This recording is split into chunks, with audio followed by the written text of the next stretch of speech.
Before we get into the deep stuff, let's give some basics or some things I want to do inquiry from the others.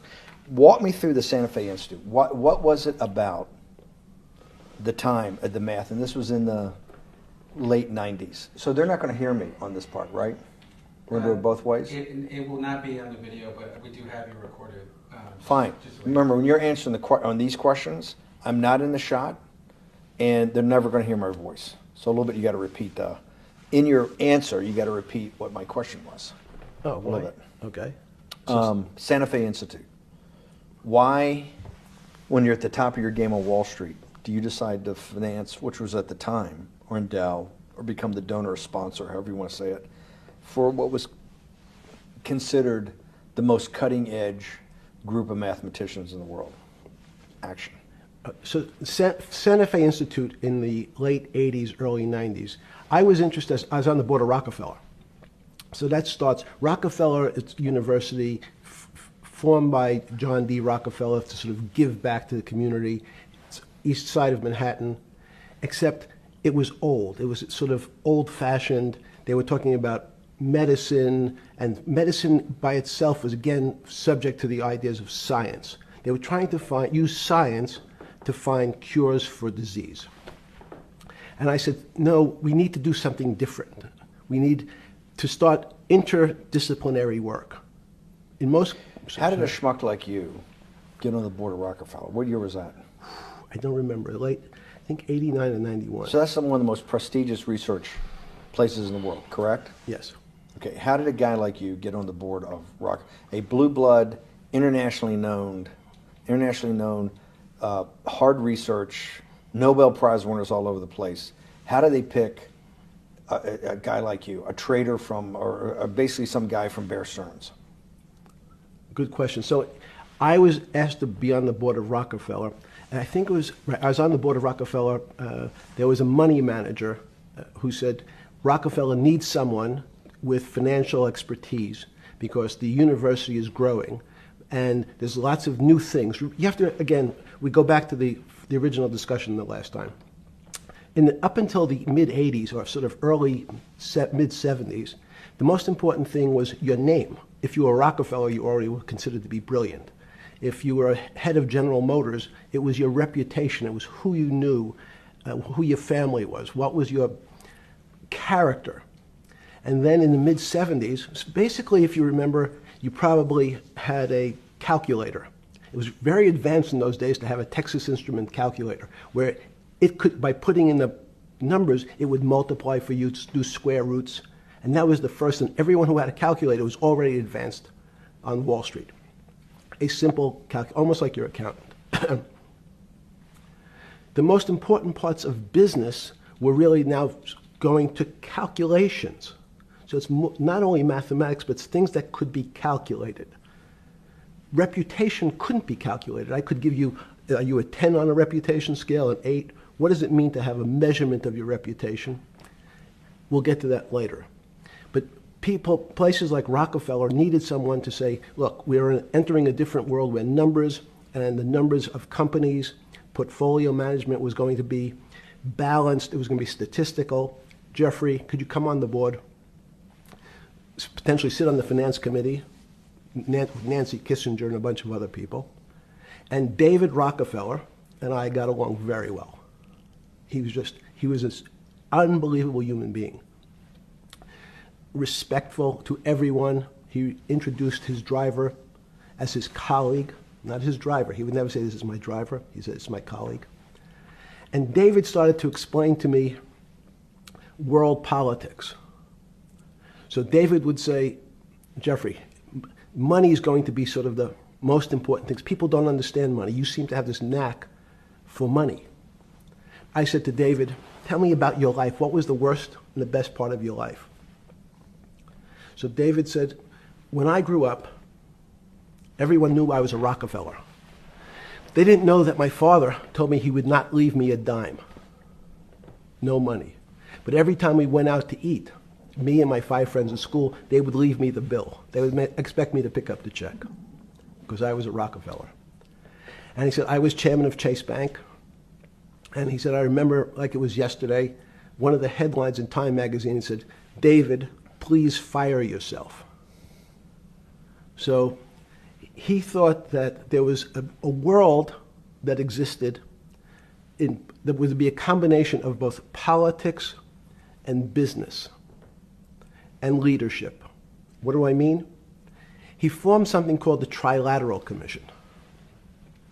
The Trilateral Commission is some spooky stuff. People said it was the Illuminati, there's some mystery about it, people that ran the world. It was politicians, but David said most countries, the politicians get elected for 4 years or 8 years, separate from the royal families in England or in the Middle East. Someone's there for 4 years and then they're not there anymore.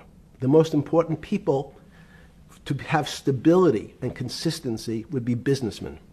So he formed this Trilateral Commission of businessmen and politicians from 3 major continents. So it was the North Americans, the Europeans, and the Asians. So he said to me, would you like to be on the Trilateral Commission? Now, I was 30 years old, 32 years old. I said, great. And he said, well, you have to fill out this application so they have your bio. And I looked at the list of people, and it was Bill Clinton, former president of the United States, Paul Volcker, every great leader in America, the Asians, the Japanese, and with a very long description of their history. And they asked me to fill in what I would like to have written. And I wrote Jeffrey Epstein, comma, just a good kid, which I thought was funny, nobody else did. So to answer your question, at that time I recognized around the world that monies and currencies were not really well understood. But again, it was only numbers. So numbers, and I'll get to the fact that it was bad thinking.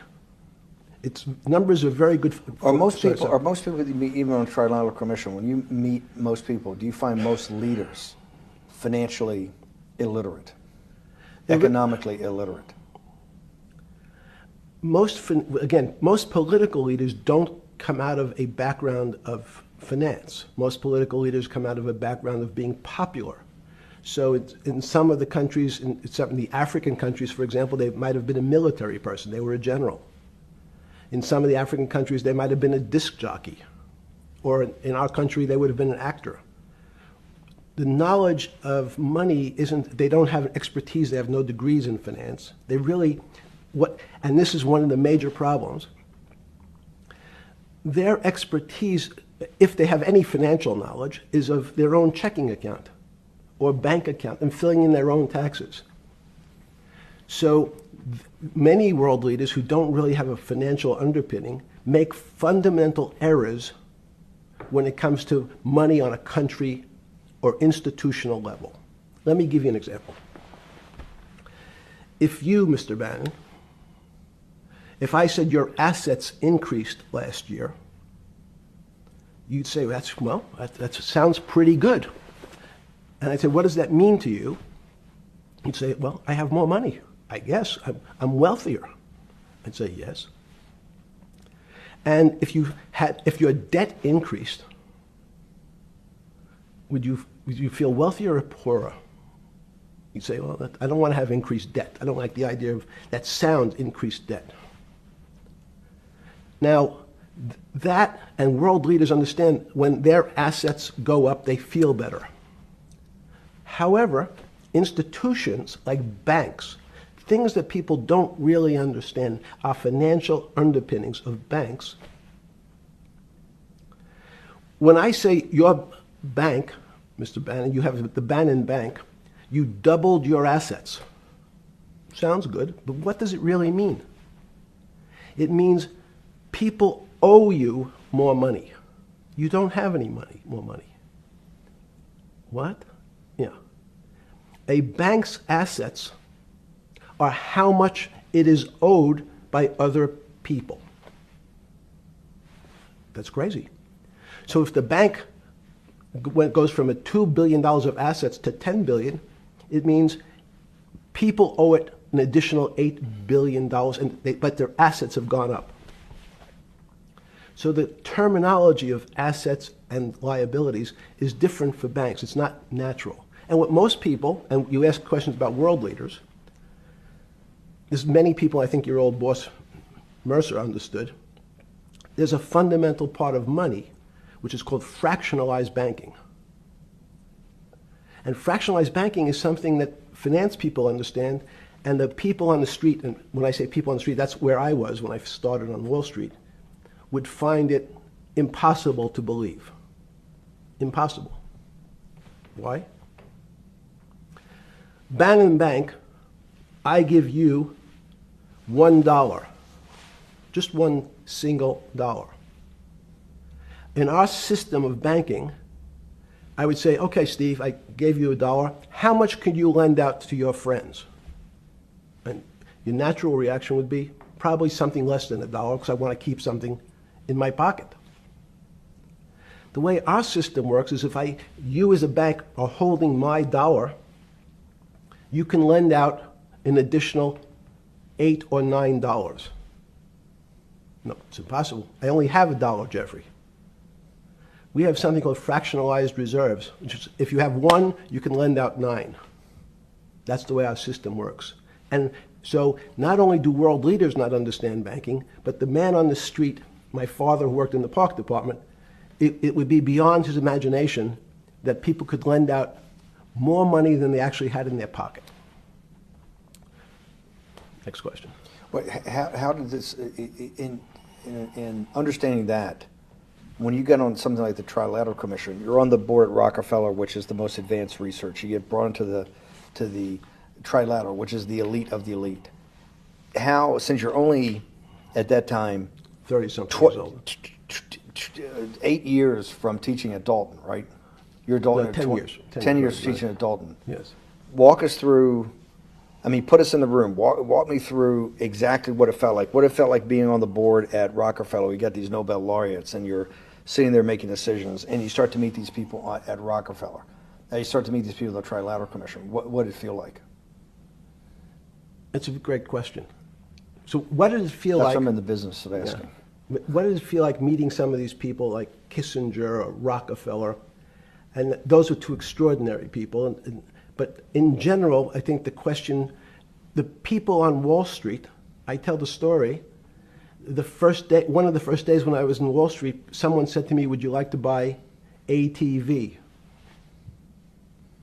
And I was looking in the brochure, and I couldn't figure out what stock had a symbol of ATV.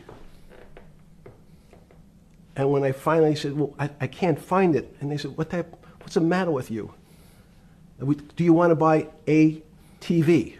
Which is, he was selling hot televisions, stolen televisions from the floor of the American Stock Exchange, referred to in common parlance as the televisions fell off the truck. So I knew what that phrase meant from Coney Island. But what I found was most people, be it in business, in normal life, or in the world leaders, don't really understand money. It is something they think about.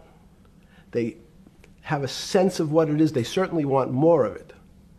But they also make statements like, we want more money, but we don't want more debt, which just shows a misunderstanding of what money at its core really is. So most people don't, they want to make it, they want to save it, but to understand it intimately is not a normal characteristic. At the first Trilateral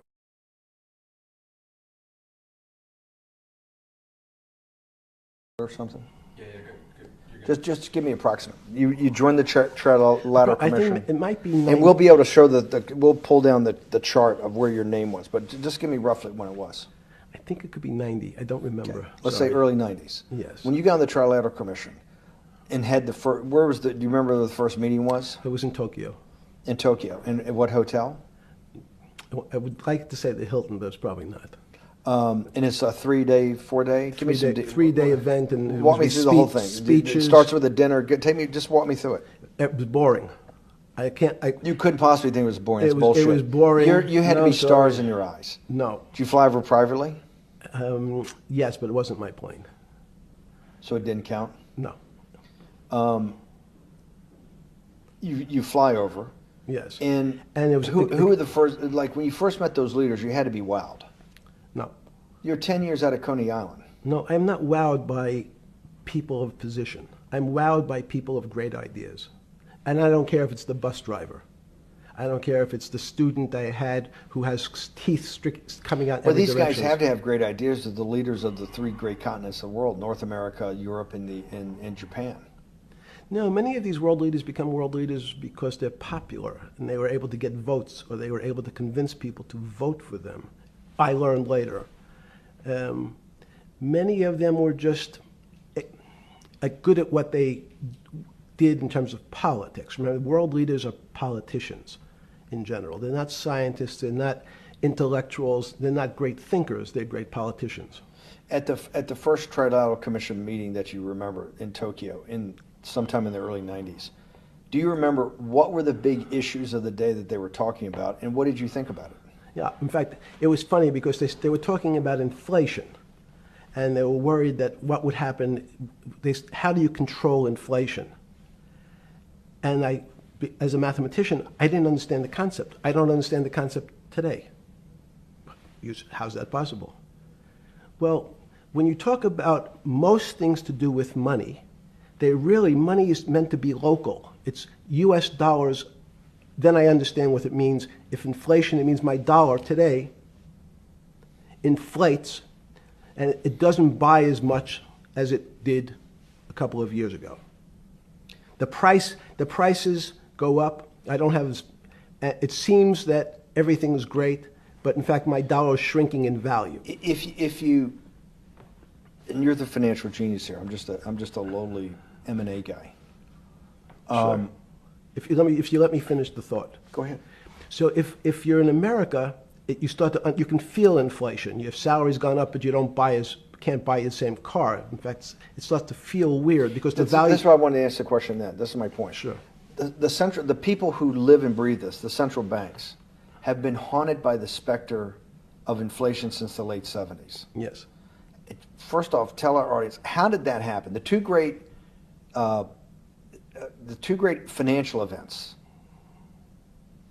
in the 20th century, I'm not going to get to the 21st, were the great inflation in Europe after World War I, the Great Depression, the hyperinflation in Germany that led to the rise of Hitler, and then this inflation in the mid-70s. Before you go to explain inflation, why is the specter of inflation always the central thing in central bankers' minds? Because it goes back to the first concept I said, the weird concept of fractionalized reserves.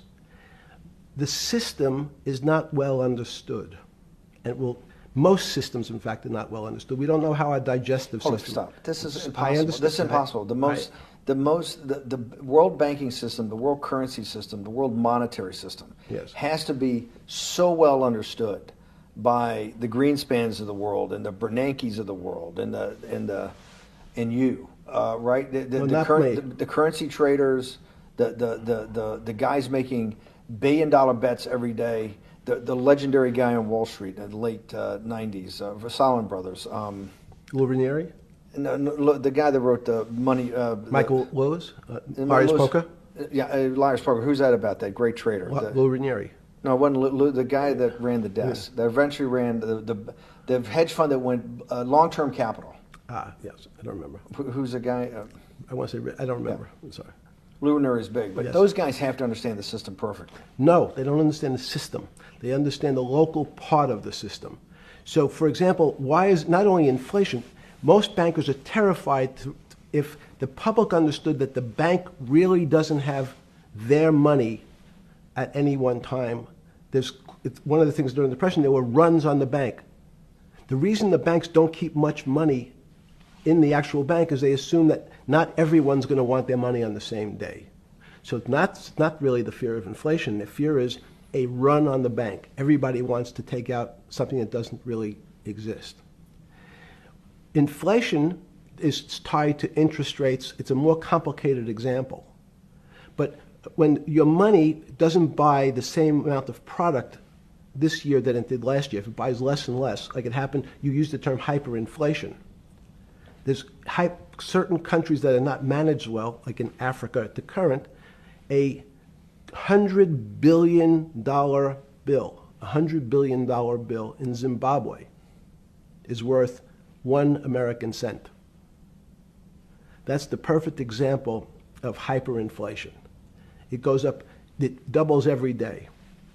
So people are afraid that their value in the system starts to break down. But so if I said to you, does your doctor understand your body system? You'd say, well, I hope so, because I want him to keep me healthy. But you could have a kidney infection, you could have a heart attack, you could have a broken knee. There's lots of pieces of this system. And in fact, when you ask the question, very few doctors understand your entire body. There's a specialist for your knee, there's a specialist for your polynoidal cyst, there's a specialist for your head, and now we have specialists in different areas. So and I'm going to get to your first question about Santa Fe Institute. The world economy and your body are both comprised of little systems interacting with each other and making one big system. This is what's stunning for all the little guys out there, the populist movement, the little guys that haven't had a pay raise in 30 years. They think that these elites, have everything. The guys in the room making the decisions, the party of Davos guys.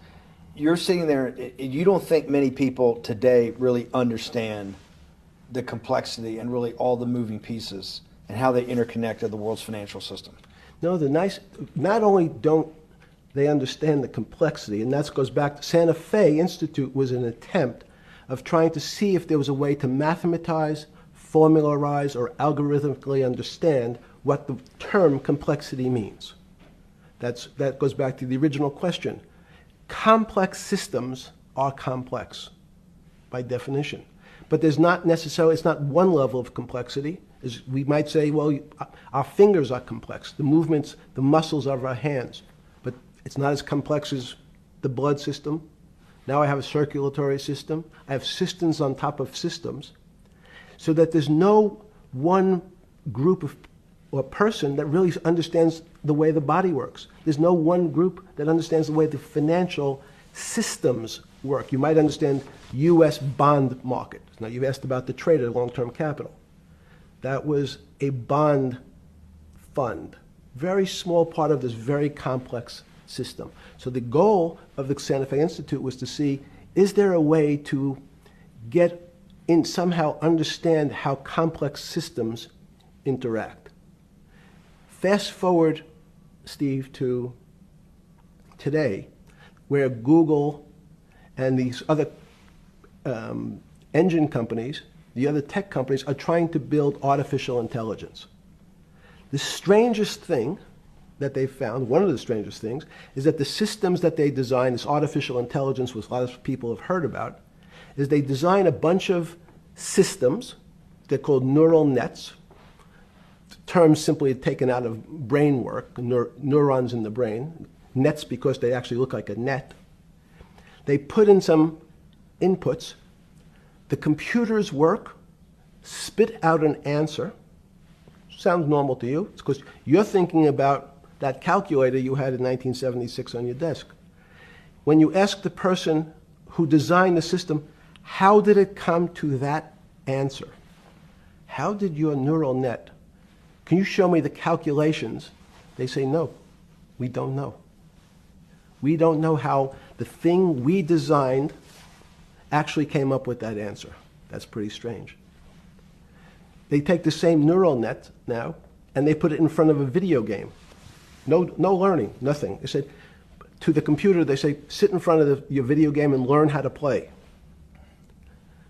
It seems the computer learns better than any human in history, faster than any human in history, beats any human in history, but when you ask the designer how did it do it, no one knows. It just did it. So that's the first little touch of things that we already have gotten to a place where we don't understand it, and we built it. On Sunday afternoon, September 14th, 2008, where were you? Sorry? It was the night they put Lehman Brothers in bankruptcy in London. I was in jail. Seriously.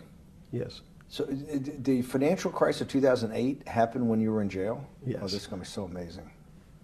This is going to be so amazing. I take it you didn't have your Wall Street Journal dropped off to you in the morning, your Financial Times. No. How did you hear about because I want I forgot about this, but yes. I'm trying to get, this is going to be amazing. Let's go back and do that again. Sunday afternoon, because I want to find out about people, the geniuses understanding the complexity of the financial system. Because I think the best example we have is the financial crisis, the crash of 2008. Sunday afternoon, September 14th, I think it was, 2008, is when they were working feverishly in Midtown Manhattan at the Lehman Brothers offices and at various law firms around town, and with the Secretary of Treasury in the Federal Reserve, what they're going to do with Lehman. They decided they weren't going to save it. And so they prepared to put it into bankruptcy at the open of the market in London the next day. How did you hear about what was going to happen to Lehman Brothers, and what did you immediately think when you heard that it was going to be put into bankruptcy? I'm glad you asked that question. I was in solitary confinement September 14th. And again, some of the public stories about the wonderful time I had in jail and my work release, which didn't come till months after.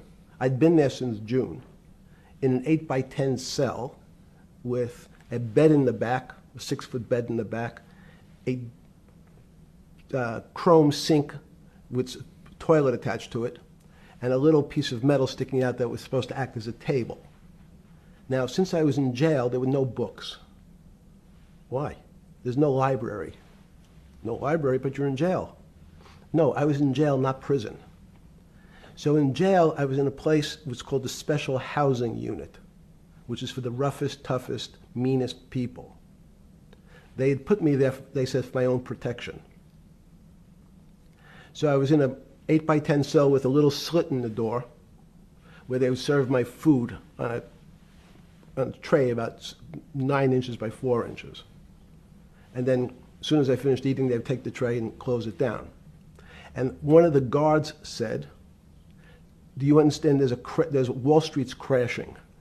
I'm worried about my pension fund. What should I do?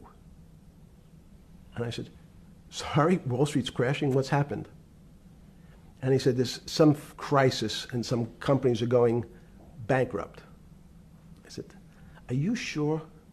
And he said, yeah, it's all over the papers. We're all terrified we're going to lose our life savings because we have either a 401k or our pension funds. We don't know anything about money. Mr. Epstein, can you tell us, like, what's going on?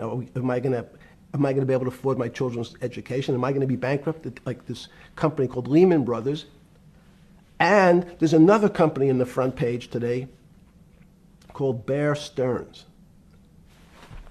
Oh, no, I said. Why? Because that's the company I was a partner in. And in fact, that was a company I had a very large investment in. So, as a great story, I didn't have my Wall Street Journal, but in the early mornings, you're allowed to make 2 phone calls, collect. And when you pick up the phone, you can dial a number, and when the person picks up, they say, you're getting a call from the Palm Beach County Jail. Will you accept reverse charges? And the person either says yes, and the call goes through, or the person says no. The person I had called was Jimmy Kane, the president of Bear Stearns. And I said, tell me what's going on. And so that my knowledge of the financial crisis happened with Jimmy, who was at the center of the storm, telling me about what Lehman had gone under, and they were trying to figure out a way, should they bail out Bear Stearns?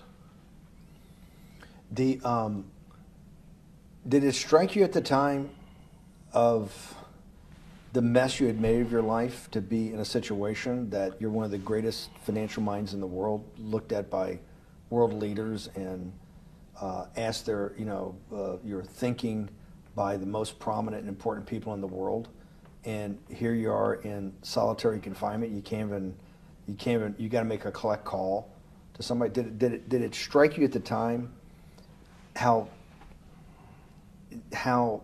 all the threads of your life had come together and put you in a position, or you had put yourself in that position? No. So it never struck you when you had to make one of your 50% of your collect calls that day, you call the president or the head of the CEO of Bear Stearns. The biggest financial event in your life is taking place, of which one, every important person in the world would be seeking your opinion. Number two would be a once-in-a-lifetime opportunity to apply your craft. Number three, it would be a once-in-a-lifetime opportunity to make money if you were smart, and obviously you're smart. You're telling me here, truthfully, that it never hit you at all of how you'd ended up in a place where you had to make a collect phone call from a jail cell that was 6x9 with a steel bed and your food being passed in through a slot. The question you want to ask is, who was the other call to? Okay. Who was the other call to? The other call was to my friend at J.P. Morgan, who was then, I didn't know at the time, trying to buy Bear Stearns. So at one point, I had two phones. It was difficult because they're afraid people are going to hang themselves with the phone cord.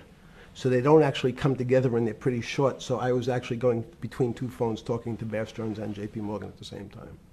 So I found it amusing. And it never struck you about how to end up in a situation like this? No, that would be probably means I would be too self-aware. You can't possibly expect me to believe this. I know. I don't believe it. You're telling me that during that day, you never had a moment. You sat there and go, what the fuck have I done with my life that I'm in a 6x9 jail cell when I should be on a trading desk, or I should be in my $250 million greatest townhouse in New York City, taking calls from the king of Saudi Arabia, the president of China, the head of Russia, the president of the United States, to save the world's population from a financial debacle. You honestly expect me to believe that that never happened? You're suggesting I was sort of somewhat depressed, and how could this happen to me? I'm not saying depressed. I'm saying a moment of awareness of how could I get myself into this situation. No, I would just say how strange that this happens. It's strange. I'm wearing a jumpsuit and flip-flops. What color was the jumpsuit? Brown. Brown. Brown jumpsuit. Yes. I notice I don't see you in a lot of brown. No. Brown jumpsuit and flip-flops. Flip-flops, yes. With no access to books, no access to newspapers, no access to anything. You had lived on information. Except my Almond Joy bars. I had extra Almond Joy bars. Did you eat Almond Joy bars and things like that because you're afraid of what the cooks did to your food? Yes. Is that because of that you were in for the crimes that you were in for? No, it was just in fact, I was. Is it because you're wealthy? Yes. How did you know that? Well, people would constantly come if I was passing by or have to go for my medical. People would either ask to borrow money or make some other types of comments about. In the beginning, what were the comments? At the beginning, what were the comments?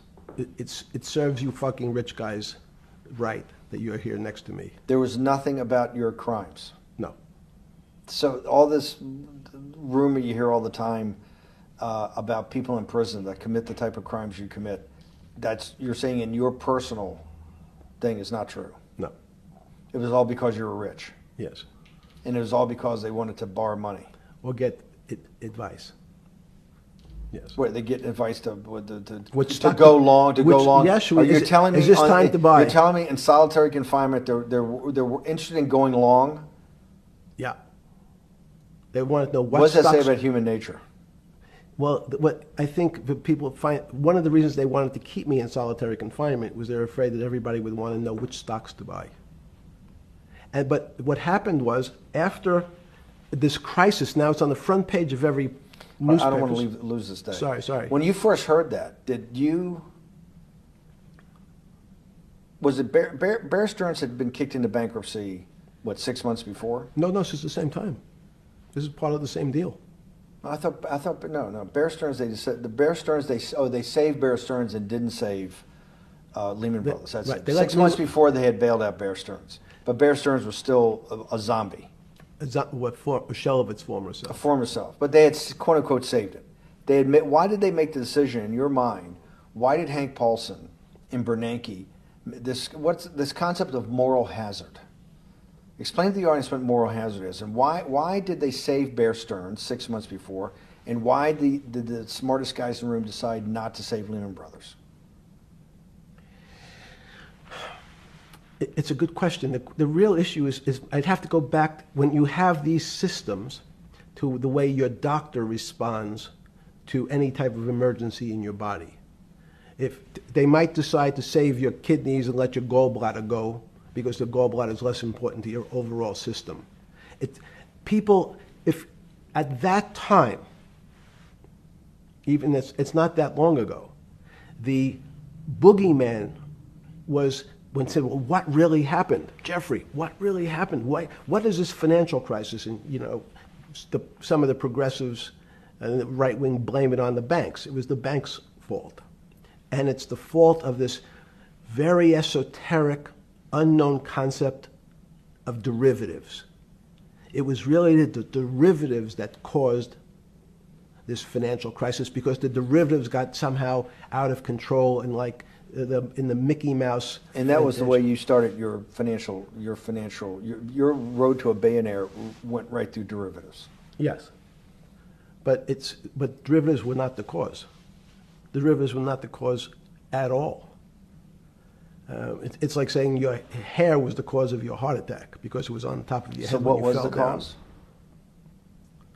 There isn't, let me say, there's no one specific cause. These are system collapses. So many times when they have to make your death certificate, when you say, well, what did he die from? They'll say heart failure. But if you say, what was the cause of his heart failure? Well, he had low blood pressure, his sugar was high, he was diabetic, he had all these other problems. But they say, no, we need a word on your death certificate. Did he die from brain damage? Did he die from heart failure? That's the financial crisis. Many people said, well, what caused it? They wrote, like on its death certificate, derivatives. But derivatives are not a fundamental cause of anything. Was it Sunday or Monday? I take it was Monday morning when you made your two collect calls and you were talking to Bear Stearns on one hand and Morgan Stanley on the other. J.P. Morgan. J.P. Morgan. That was Monday morning. Did you, Jeffrey,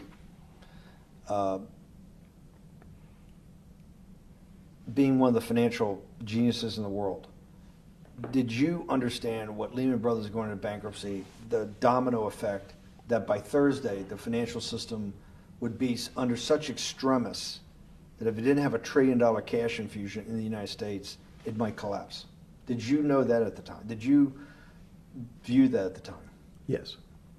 You did? Yeah. Why? Again, I don't want to bore you or the audience with the idea of it's a medical procedure, but you had system failures. So you'd recognize that if I said to you, did you realize when your father was on the ground and he was clutching his chest and he couldn't breathe, it was a bad situation, he could die. That's how I saw it. Did you immediately think about the commercial paper market? I mean, the mechanical triggers that actually you had to blow through these circuit boards. Did you know the circuits? Did you understand the circuits? Or did you have a concept of the circuits that were going to get blown through? Yes, but only because of an analogy to a body. And in fact, from my telephones against the wall with my little metal wires, because the next day I talked to another person in Washington about the issues of what I thought was happening, and I made the same discussion about the... They were at the Treasury Department? Yes. So in a 6x9 cell in... The phones were outside the cell. In Palm Beach County, California? West Palm Beach, Florida. West Palm Beach, Florida. This was your juice diet. West Palm Beach, Florida. West Palm Beach, Florida. West Palm Beach, Florida. You're making a call to Washington, D.C. to talk to some deputy secretary of Treasury. Someone in Treasury. Right. Someone in Treasury. Right. And that does not, the night before you go to bed, it doesn't dawn on you at all. You never have a moment of self-reflection that, how did I end up on this metal cot when I should be at the center of things? No, I had a telephone. So I said, I can talk to, it makes no difference where I am. In fact, I'm still talking to the same person if I was at my home in Palm Beach. But I'm the here in difference is you're jail. home in Palm Beach. I can dial my That's a own phone. That's bullshit. No, but you can also make 1,000 phone calls. Here you got to make one, and he's got to take. Think the how much judgments. better that was. I had to decide who was the right person to call. That was unusual for me because I would have called 20 people And before. what was the advice you gave him? I said, you have a sick patient, and it's very much like a sick patient in the emergency room. You can't think about it like your car. People in normal walks of life think about money and things as a machine. And unfortunately, so if your car breaks, cars are always easy to fix. My jets, my cars, if it breaks, I know it can be fixed because it simply follows the same pattern. If this part breaks, you replace the part and the thing works again. People and the financial system are not machines. They can't be fixed the same way. You can't simply take out put some more juice into the commercial paper market, and that's like replacing the carburetor on the car. It's much more, I have a patient who can't breathe, has a stomach problem, can't see, looks bleeding at the same time. What do I do first? I have to think about it as a system. Where's the most logical place? What's the most dangerous place? If your heart stopped, we have to start your heart again. In the equivalent to the money market,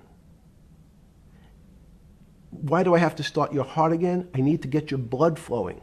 If your blood stops, you're dead.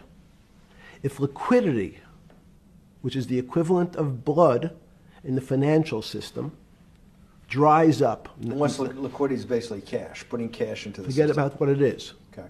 Liquidity is liquidity. It allows the system, it's the blood of the system. You need to pump blood hard into the body of the economy to keep it flowing. And if you, especially when you're worried about someone dying, you're not going to be worried about the niceties of, well, you got the shirt dirty and there was some damage.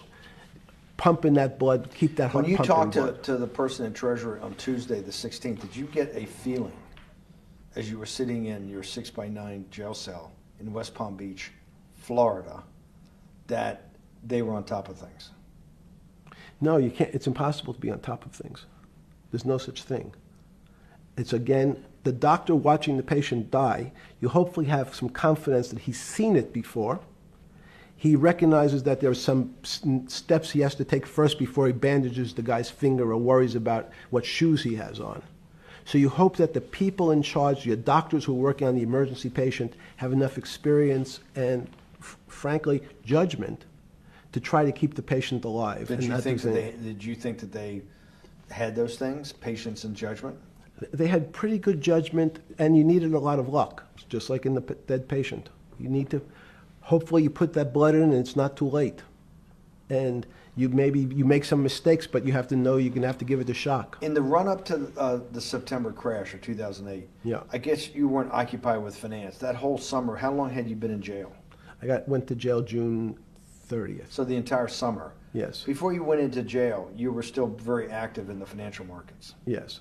When you say active, you trade currencies every day, you trade stocks every day. When people, I don't do any. someone like you, or you give advice to people to trade stocks or trade currencies. I don't trade every day.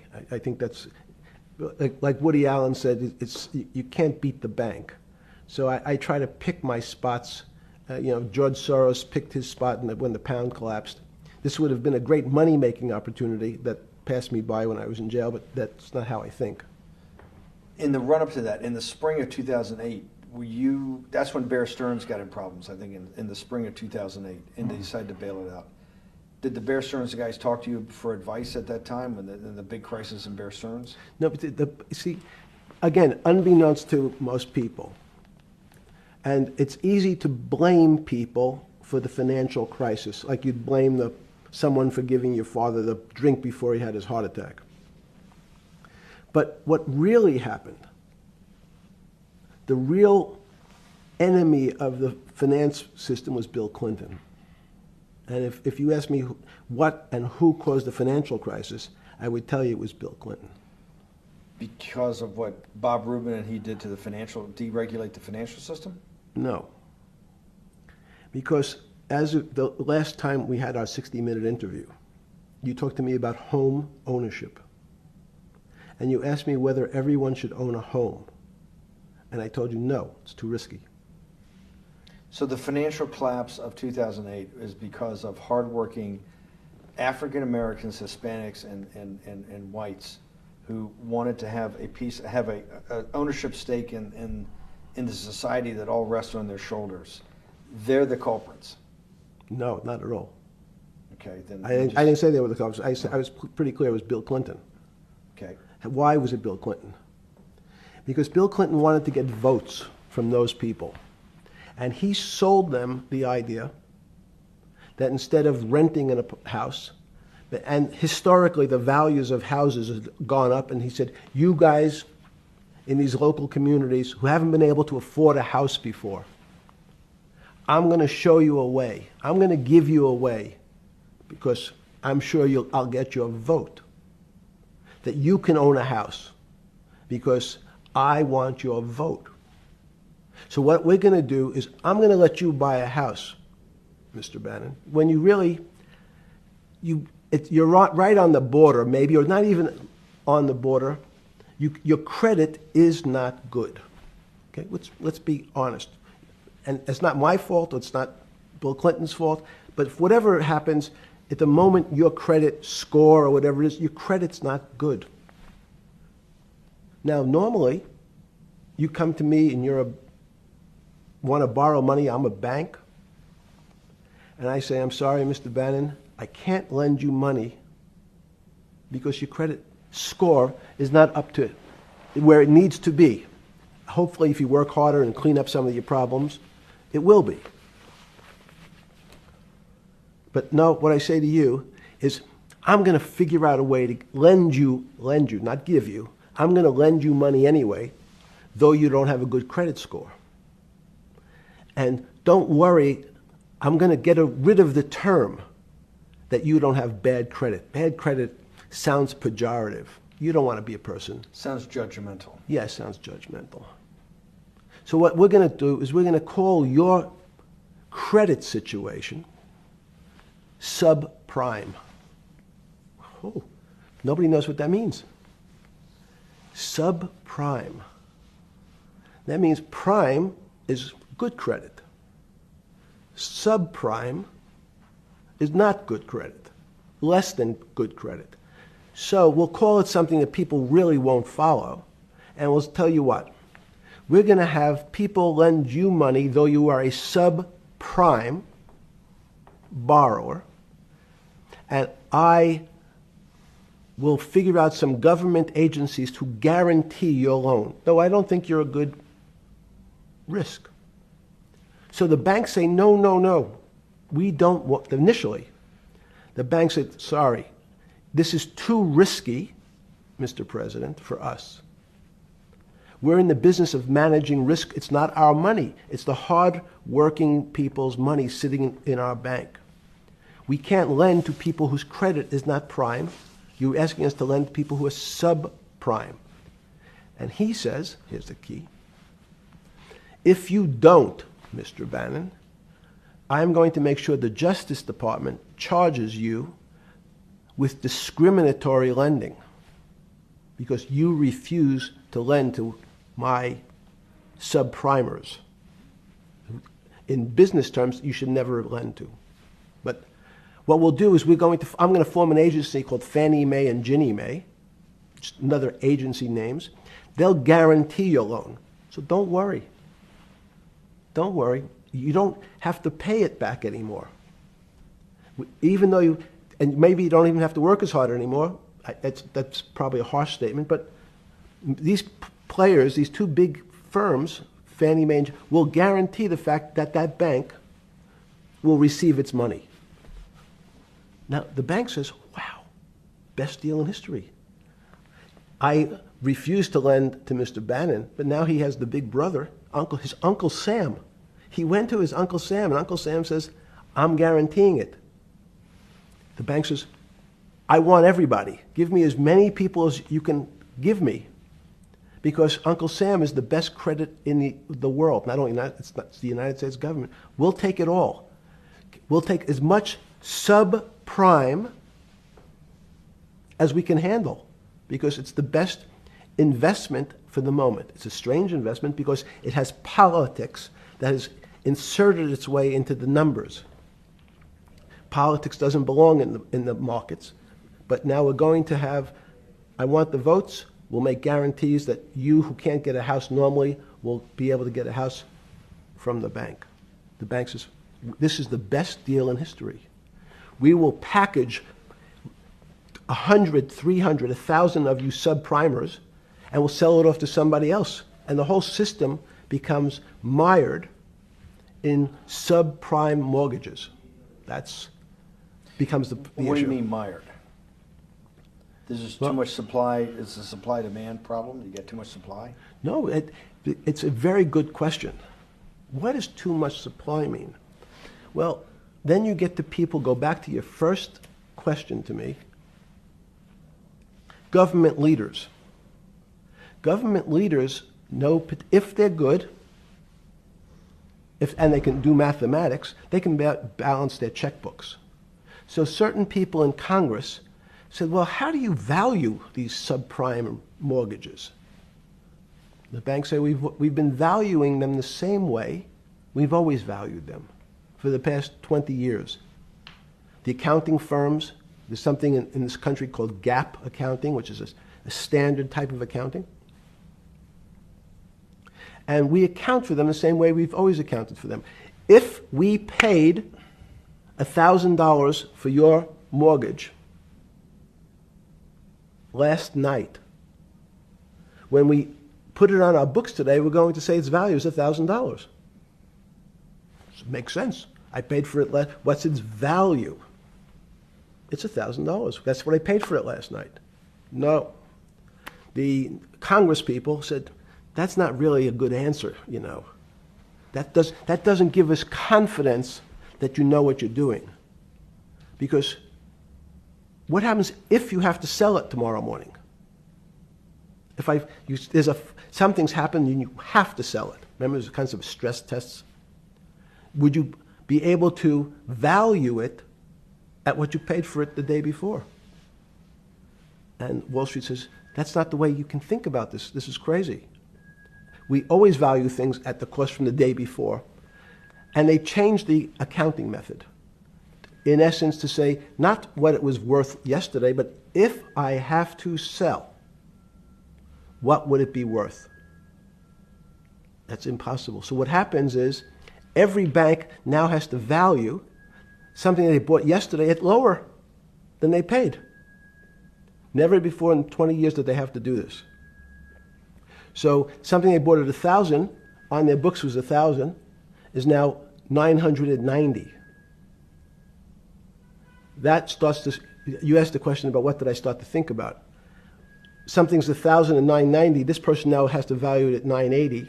When did you first start to get nervous? Understanding Bill Clinton in all this. Did you change glasses? Yes. Okay. I changed shirt. I saw that black. Are you okay with the? Yeah, great. I think we're gonna have all kinds of changes. I'm experimenting. Yeah. Okay. When did you get a feeling? Did you ever anticipate before it happened something like 2008 could happen? No. How could that be?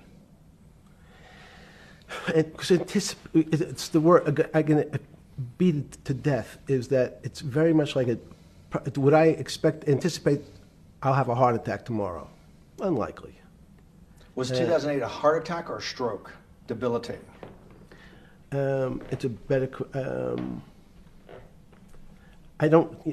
It was both.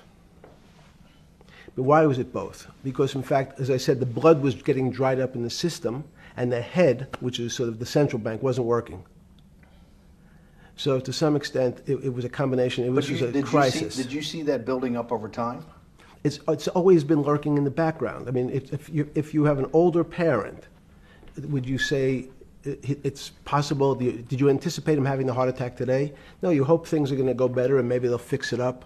The system was getting too complex, and it wasn't based on derivatives, because what people keep forgetting, and as I was just explaining, Wall Street in many professions, including Wall Street makes it sound complicated. They don't want the little guy to understand what they do because they make so much money and they don't do very much.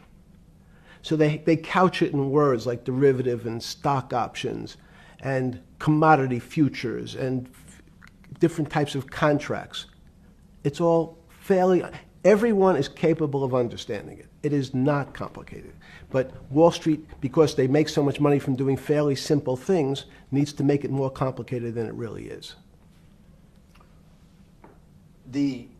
We had a very big recession in the early 90s based upon real estate and Japan basically imploding. Let's again, Okay. you had a recession in the 90s. I don't know what it's based upon. It's always interesting to look back and say, separate from there's certain triggers, like there, in the 70s there was a... What do you think it was based upon, the 90s downturn? It's clearly there was a huge downturn. No, I know there was a downturn. That's what I know for sure. I don't. That's a fact. That's all. Everything else is sort of speculation about why did he have that? I understand that, but Sorry. there's some speculation that has 0% probability of being true, and there's others that have 90%. In the range, when you look at the range of alternatives of what could have caused it in 90, and what I'm trying to do is get you all the way up to 2008. Look, you're the smartest guy in the room, right? You know that. Do you think there's anybody in the world today? Oops, this is going to be a bad question. No, but do you think anybody in the world today, the Alan Greenspans, the Bernankes, is there any central banker you know, any partner of any Wall Street firm, any guy running a trading desk, and I would take it that would be, or anybody at a Larry Fink at BlackRock, Steve Schwartzman at Blackstone, the top 100 financial guys, and let's throw in a couple of Nobel economists, and let's throw in the best professors at Wharton, at Harvard, at Stanford. Do you think that there's anybody that understands money or understands the world's financial system as good as you? There must be. But it doesn't come to the top of the head. No. Okay, fine. Now It's that not now that I've gotten that, let's go back to 1990. In that arc from the fall of the Berlin Wall to 2008. Good. We started with the implosion in Tokyo of the Japanese economy, Japanese financial markets. We had the huge run-up in internet stocks, right? We had the implosion of that in 2000. The bankruptcy of Drexel Burnham in 90. Mm-hmm. Implosion of Japan, huge run-up in equity markets for the internet, implosion of the internet in 2000, 10 years later roughly. Mm-hmm. And then this run-up through the Iraq War and all that, the run-up to 2008. Every 10 years, it seems like, we're in some sort of 10 years before the 1990s was the 70s. You sound like an astrologer. Okay.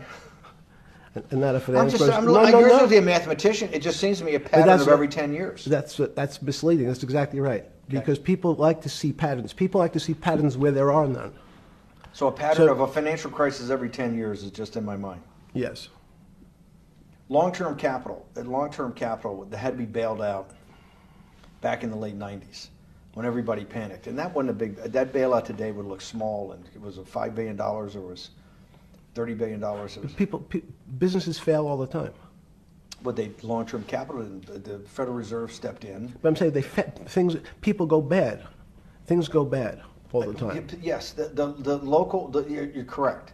The audience is watching this, the little guys, they go bankrupt all the time and nobody gives a shit. You know why? They're a little guy.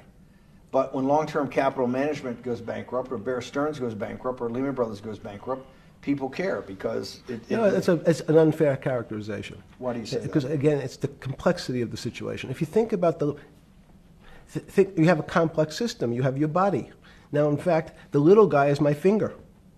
And Bear Stearns is your heart. That's correct. The banking system is my heart. The system, I can't risk my because remember, it's not only my. You haven't been able to name. Hang on. You haven't. Hang on. No, hang. I was trying to hang. I wanted to see if the hang on worked. No. You haven't been able. You're not good enough yet. You're like junior wizard trying to do it. You haven't. Yes. I'll say, since we can't name another guy that's as good as you. Now, there may be a couple out there. You're not bragging. You're humble. It had to be sometime. Please tell me there was some time before you went to jail and basically got cut off from daily information in the summer of 2008, that you started to get very nervous that this complex system, that something was deeply wrong? Okay, first, let's go back. When I say no one understands the system better than I do, it doesn't mean I You always understand. sound like a doctor. You're afraid he's going to get sued for giving a thing. Yes, you're not, no. gonna, you're No, not no, taking no. on any liability. There's no contingent liability here for Yeah, your no, answers. no. But the word understand is the problem. Okay. I don't understand the system.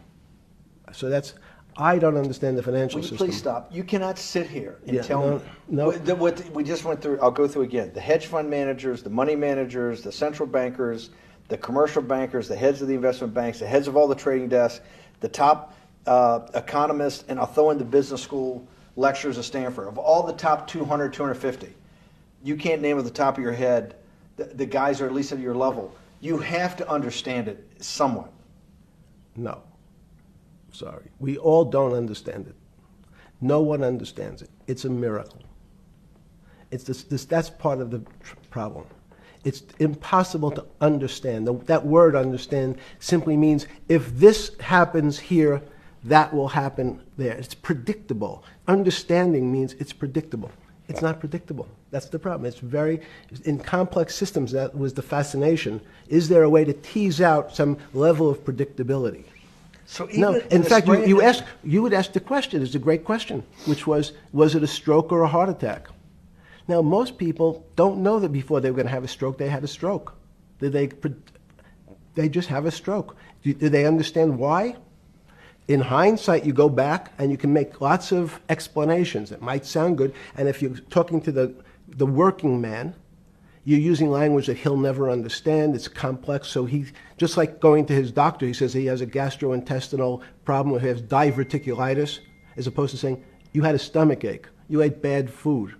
People don't like to say it in normal, everyman terms. The system had a stroke, and we don't know why. But you just, okay.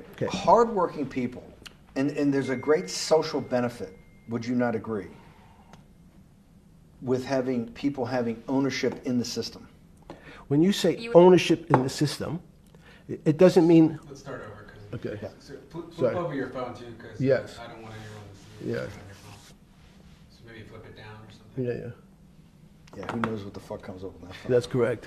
We don't want to send you. KSA. I can't not believe I've got the magic moment when you're in fucking prison or jail, wherever the fuck it is, It's in crazy. solitary. Now, there's a funny part to that we missed, which is So said... go ahead, tell it. The funny part is what you asked me... Is there anything funnier than that?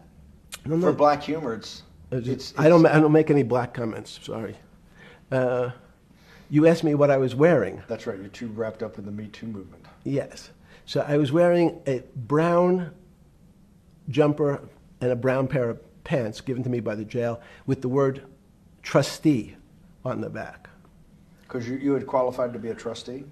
Well, the funny part was it was spelled Trusty. So I wasn't really sure. I'd been a trustee in many different operations, but it was the first time it was actually printed on my back and spelled incorrectly. Probably had a higher level of being a trustee at that than you had at all the boards that you were trustees, right? Yes, because as the trustee meant you get two devices to clean your toilet as opposed to one. Yeah, but it also meant that you had some sort of personal fiduciary own responsibility for oneself, right? In the jail? You mean? Well, that's what being a trustee is. That's where they give you two. Yes, you get two cleaners. I was a trustee in the jail because I was able to teach some of the kids to help them get their GED. So that's how they gave me a trustee job. There's no time. I got to go back to this because I'm like a dog with a bone in this thing. Yes. You can't. There's something deeply fucked up with you. At least something. Well, we know there are things deeply fucked up with this. You will get through in this film, Right. but you cannot possibly sit there, knowing that you came from nowhere, knowing that you went to the very top of what is considered outside of science and maybe physics, the thing people most admire because it's like alchemy, understanding high finance. To sit there in what will be the defining financial crisis of our time, like Black Friday or Black Yes. Monday, whatever it was, in the Great Depression, and be there at that exact moment, triggered in part by a firm that you used to be a partner in and knew intimately well, and it created much of your initial net worth because of, and know that you couldn't, someone who lives on a phone, right? Yes. Because you do live on a phone, right? Correct. You had to make just 2 collect calls. You cannot tell me sometime during that day you did not have that conversation with yourself of how the fuck did I do this to myself to put myself in West Palm Beach in a 6x9 cell with a metal fucking bed with a brown shirt that said trustee spelled wrong. So did I find it amazing that I was there? That's a Not better- amazing, and I don't want to say it's not Nope. funny. Oh, I thought It was- I wasn't funny. Right. But Not I- amazing. no, it was incredible. Incredible in what way? This- Incredible like, how do I do this to myself? No. It's as incredible as me sitting here in this house. They are both just 2 sides of the coin. That's how I think about it. That my life today is incredible. Do you consider yourself a stoic? No. I consider myself a hermit. Stoics are not very happy. Being a hermit then, being in that 6x9 cell, being in the cell qua the cell was not the problem, right? Correct. What was the problem? Eating the almond joy bars. Because you couldn't eat the food. No, right.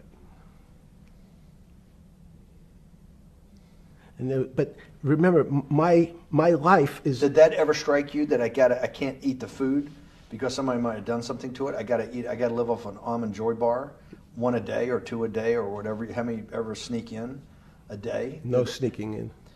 Your 1 almond joy bar, it did not hit you at some time? How the fuck did I do this? No.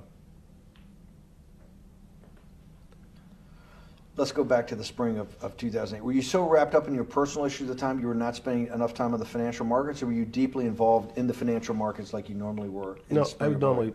I was involved. So we're saying that the smartest guy in the room didn't see it coming. No, of course The not. bankruptcy of Bear Stearns, you just thought was a Bear Stearns problem.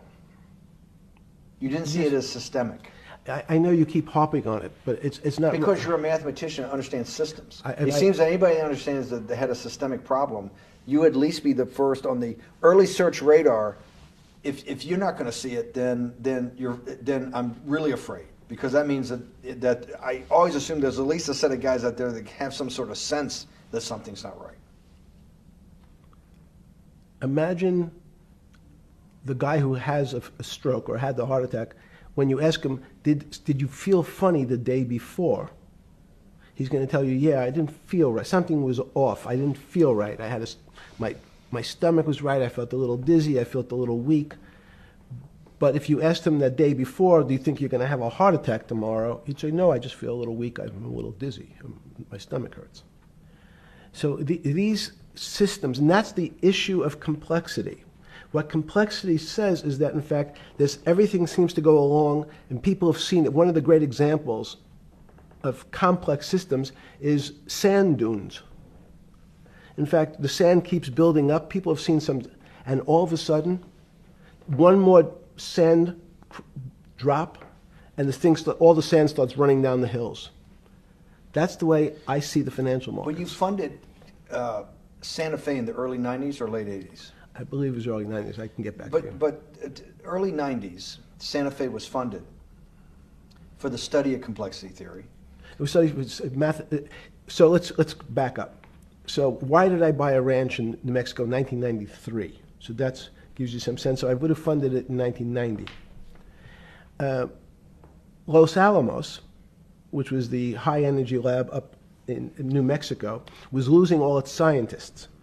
In They were Los closing- Alamos, it was where Oppenheimer and where a lot of the nuclear weapons program, the bomb. That's when the original bomb. Manhattan Project. Manhattan Project Yes. was Yes, sir. as Los Alamos, and you bought your property out in New Mexico to be near that? Yes, because the scientists were going to be, they cut the funding for high energy physics. But the people who worked in Los Alamos would still be in the Santa Fe area. They cut that because this was the Cold War dividend, right? I don't remember exactly why. It was because, again, people thought that physics and high-energy physics really wasn't that important. Because that was about nuclear weapons.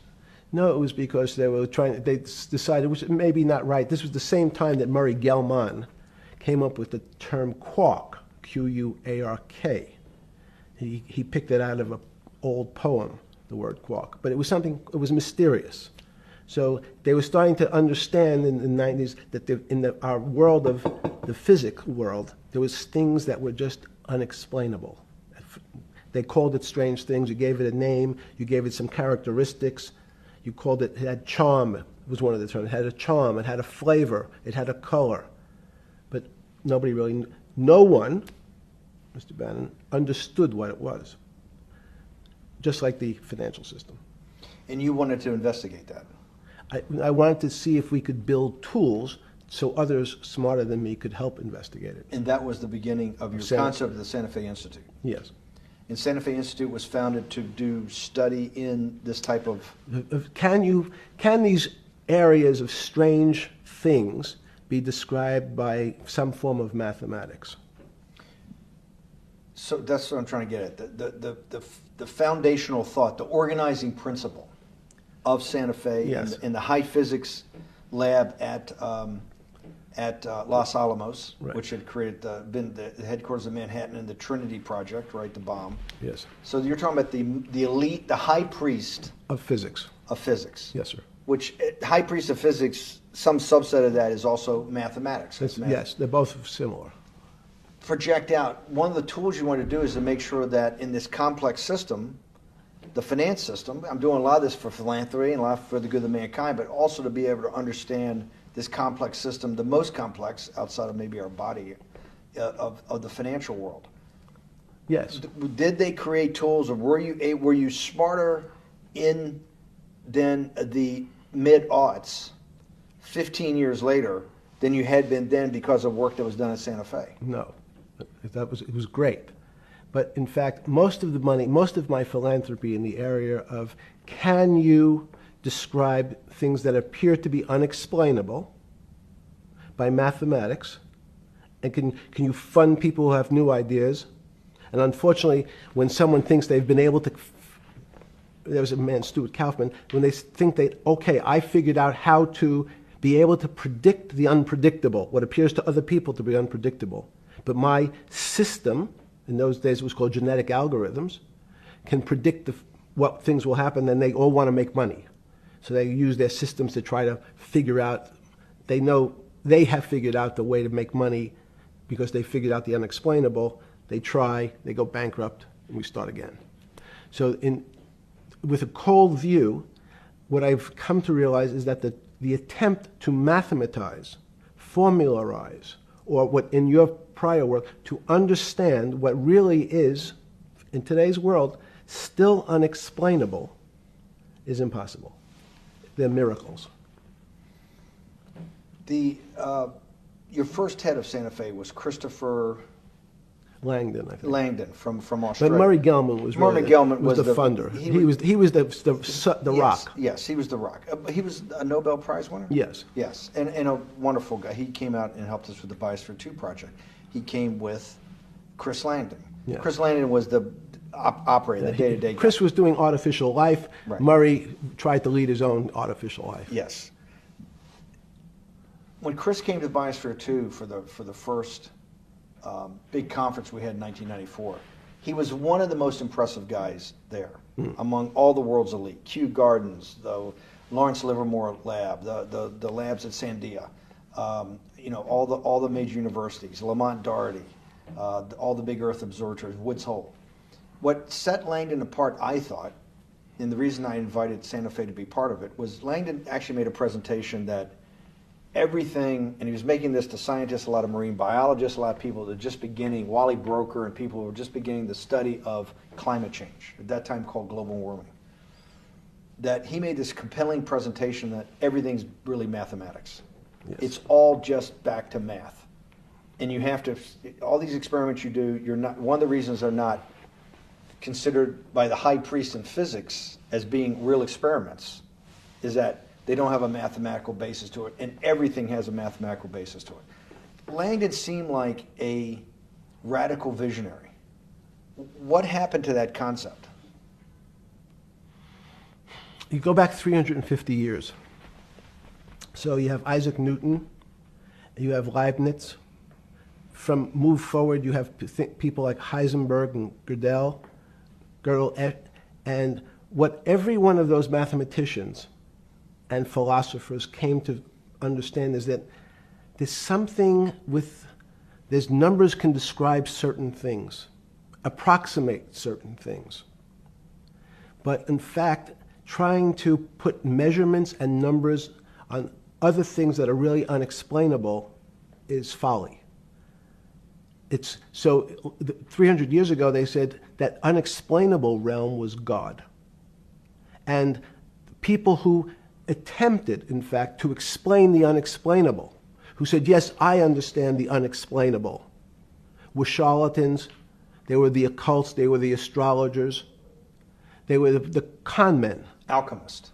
Yes. Well, no, alchemist was, in fact, they believed that there was a way to transmute one metal into another. In fact, they always wanted to see if they can create gold. There's no reason, if you think about it, they recognize that one metal is different than another metal because it has some additional pieces to it. It has additional neutrons or protons or electrons. So because they thought it was a machine, they believed it was a machine, if I can take 5 protons and add 5, that gives me 10, I should be able to get gold.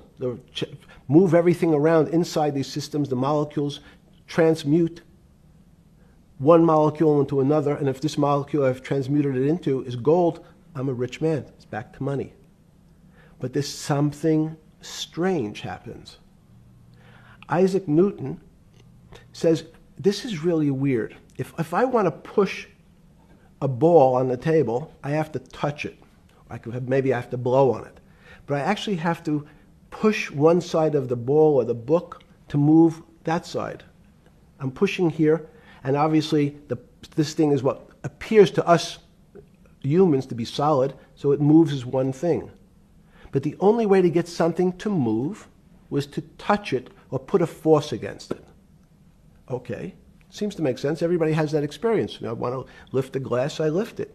If I want to push a ball, I push it. If I want to pull a ball, I pull it. But he recognized when the ball fell off the table, it went in a different direction. How's that possible? Nobody pushed the ball down. And he said, this is crazy. Why did the ball go down? I didn't push it. I just let it go. So someone's pushing the ball, because I know that I am confident that the only thing that gets something to move is with a force that pushes. So there's a force that's pushing the ball down. In fact, he called it gravity. He measured how fast it was pulled, but never was able to explain why it happened. How is it? What is gravity? It's this. Everybody says, well, why did the ball fall to the ground? Because gravity took it. But what's gravity? That's, as Feynman would say, that's the name of the thing. We have no idea what it is. This goes to Santa Fe. They were trying to explain the unexplainable. Can we measure? Can we figure out a way to predict the stock markets using these types of chaos complexity? Before we get there, let's walk back through it. Let's go back to Newton. Sure. Pre-Newton and then Newton. What did Newton solve that for millennia up to Newton had not been solved? And then I want to go forward all the way to Santa Fe, what they were trying to solve. Let's start with just 2 or 3 of the basic guys, but let's go with Newton. What pre-Newton, it was what? And then why is Newton such a genius? In such a in the, I think mathematically they told me one time, I've seen there's been 115 billion people roughly that have lived on the earth. And of that 115 billion, Newton. Are you sure that's a number? That sounds a lot very high. We only have 7 now. I think in the history of the earth, I think I'll pull up the stat for you, but I think it's 115 billion people. They figure that probably is inflation. That's why you have lived on Earth. But he's one of the handful of the most important. What did he solve for? Why is he so important for how we live today? And then we want to go through Leibniz and the other 2 or 3 other major ones to get us to Santa Fe? Well, it's a long journey. This is the heart of what we're trying to do. Let me take a bit of a detour just Okay. a second. What if you went to high school and the last year in your high school, you took calculus? So Isaac Newton sort of invents calculus. Well, that sounds invents. Mathematicians. To torture seniors in high school before they graduate. Yes, but obviously no. Yes, the answer is yes. Certain people could never do calculus. Why is that? Why is calculus so? Why is that the dividing line between, to me, people who can handle that and can go on to do certain things, and people just hit the wall, even if they know math? It seems to me that there's that calculus is the thing that changes. It bridges. That's because it's about the theory of change and the theory of how things change. It's a great question. But in fact, what calculus does is it's somewhat philosophical. That's why mathematics Newton wasn't a mathematician, he was called a geometer. That's what they used to call themselves. They understood geometry and numbers. But there's an old conundrum where it says, during Pythagoras' days, Zeno's paradox it's called, where they said, well, if the wall is 2 feet away from me, and I take one step that's halfway to the wall, that'll be 1 foot away. And if I take another step that's half again, that'll be half a foot away, and then a quarter of a foot. I could walk forever but never touch the wall. Doesn't sound realistic, doesn't make any sense in our real lives of the physical. But what Newton understood is many problems were like that. Many things approached the wall, or in calculus, approached the limit, but never really reached it. So he said, it's okay, you don't have to reach it. We can do lots of the mathematics as if it was so close, it was almost there. And we could do lots of mathematics almost being at the limit. And this is really important, Steve, for today. Because most of the science up until today was things that are starting to approach the limit. You were taught in high school that if you had 1 divided by 0, if you remember your high school algebra, you were told, what's the answer to that? Is there an answer to 1 divided by 0? No, if you were in high school, I'd say, stay away from it. It's the boogeyman. You could write it down as it's undefined. It's not able to be determined. There's a bunch of things. But in fact, 1 divided by 0 is a strange things happen. It's a world of the strange. And what I'll explain to you after is that when you get 1 divided by 0, you get into a world we don't know what happens. The answer is it's not explainable. We can call it things like undetermined. We can have a convention to say it's X, Y, or Z.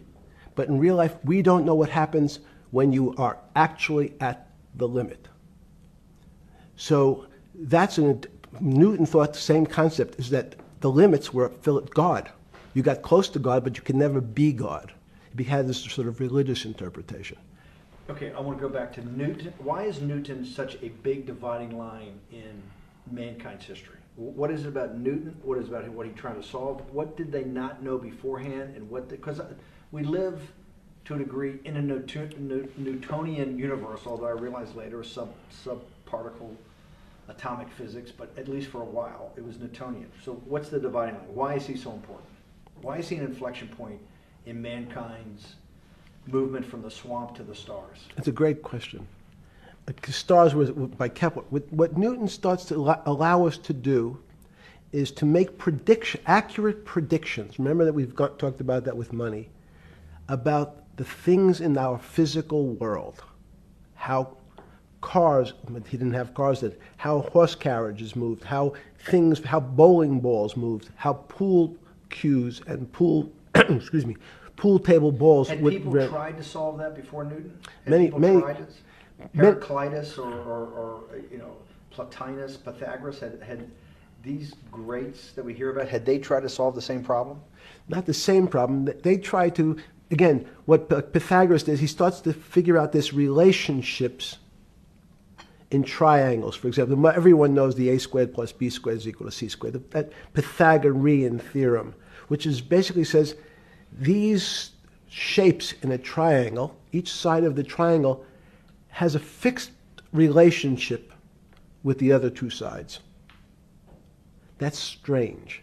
He knew, again, but it was all numbers. This was a system of things in the physical world, and Pythagoras says we can start putting numbers on things that help you predict how they will behave. You can add two triangles and make a square, some different shapes. They were looking at geometric forms. Newton says, well, I want to know how planets move. I want to know how things around me move. Can we find formulas? Can I find formulas that explain what I see in the physical world, how physical things interact and how they describe one another? Again, the fact that two things, two solid masses, for some very strange, unknown reason, unknown today, attract one another, no matter what they are. People have seen the experiment. You hang something, two little metal balls from a string, and they move towards each other. In fact, they move towards each other was very specific. So when you drop the ball to the floor of this room, Newton says, in fact, the room came up a bit to meet the ball.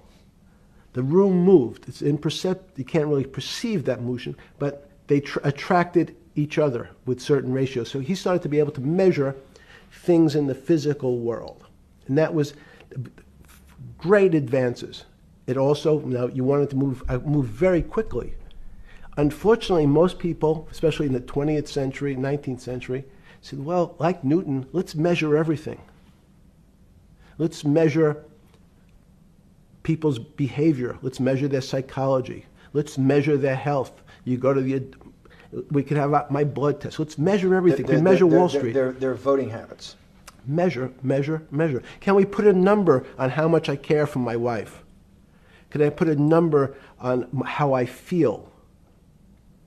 And we tried, unfortunately, we try to mathematize the finer things in life, and then recognize that there's things that unfortunately just fall outside. Schrodinger wrote a very famous book about what is life. He was trying to figure out a way, can he describe the difference formulaically between things that are alive and things that are dead? The answer is no. The things that are alive in my world are miracles, not magic. Magic has a bad connotation, trying to hide things. You don't believe in the spirit or the soul? That's what animates people, is your spirit or your soul. That's No. Have you ever seen someone die? When they die, their spirit leaves. Their soul leaves, no question. So in There's fact, no question to you about no that. question. There's no question to you that there is some animating life force within us that leaves when you're dead. Yes, in fact, I refer to the soul. This obviously a certain the questions in the past, even Because during people would normally think you were soulless. So Thank you. But have you talk about you actually believe in it and have done some thinking about it is pretty shocking in its own right, isn't it? Well, again, mathematics, Leibniz thought. So Newton was at Cambridge, and he was the head of the math department, right? He's a professor, essentially. Yes. But Leibniz, was Leibniz a German professor? Yes, but what Leibniz said is the soul is so strange because God took chemicals, which is simply the material, like tables, and he somehow made this material able to have a thought. How strange is that? Not only does it have a soul, but some way it was put together that this material substance is able to think. So when you say to me, it's obvious to everyone that there's such a thing as a soul. Now, if you're part of the Charlatanville, you'll try to explain it to people. The soul I describe as the dark matter of the brain. Why is it dark matter? Because in high energy physics nowadays you hear terms of dark matter, dark energy. Again, terminology, it's a complicated term. Why is it dark matter? Because we can't see it, that's all. What do you mean you can't see it? Well, somehow we see something moving towards this area of darkness. Something, I can see this thing. This appears to me to be empty. It's just black. But I see it being drawn this way. So I say, well, I know if this were matter, that would follow that equation. If this was solid, it would explain the way this particle moves. But I can't see anything here. So I'll just call it dark matter. And I'll say, I don't know what it is, but it behaves as if there was something there. The soul is obvious to everyone that there's something different between things that are alive and things that are not alive. But we have no idea what it is. It's currently unexplainable. I believe we need an entirely different system of analysis to try to figure out. But Sorry. No, with Newton, with all his alchemical studies and things he worked on the spiritual side, Leibniz that just talked about the soul, Schroeder talked about what is life. If a modern scientist or someone that you funded at MIT or at Harvard or one of these things talked in those types of terms, they would be considered to be a wingnut today, wouldn't they? They would not be. They would not be on the path for tenure, right? Unless they were in the philosophy department. This is exactly my point. We're talking about three of the greatest mathematicians in mankind's history that have really changed mankind. Talking like this, what happened? How do we get to a situation where they could not be in the high physics? They could not be in the mathematics department or working in high energy physics. Good. It's an easy answer. Newton was a combination of mathematician or geometer then and philosopher, and as time went on, those disciplines seemed to move apart. We had philosophy. Some of the philosophers can't do math, and some of the mathematicians. And again, mathematicians often break into two categories: people that solve problems. Those are more like geometers in the old days, just problem solvers. And then there's thinkers, theoreticians. They're more like the old movement towards philosophy. But neither one of those two groups have been able to figure out why something is alive as opposed to something that's not alive. No one's been able to describe what the soul is, but we all know it exists. And I think what we need is a new... Science is a bad word. I think science only describes the things we already know about the physical world. In fact, there's an argument that the physical world that we see has been created out of our systems of mathematics. Mathematics, everyone knows mathematics describes the physical world much greater than it should, unless my view, the physical world really comes out of conscious beings that have mathematics. So they create it. This table appears to you and I to be solid. To a bat,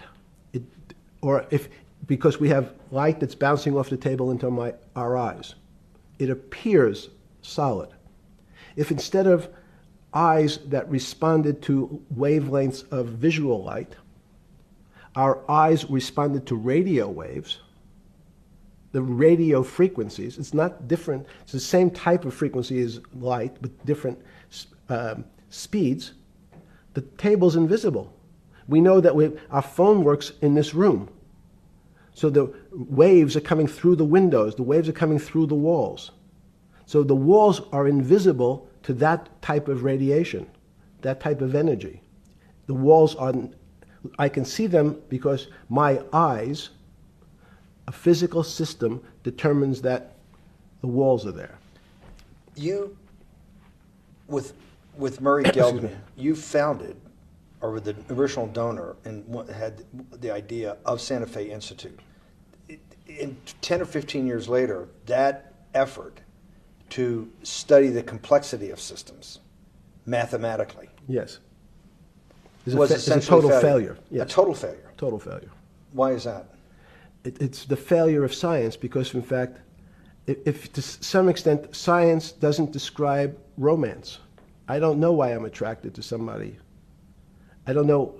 People are attracted to each other, and everyone has the same feeling. They've seen someone walk in the room, and they say, "Oh, that person gives me a creepy feeling."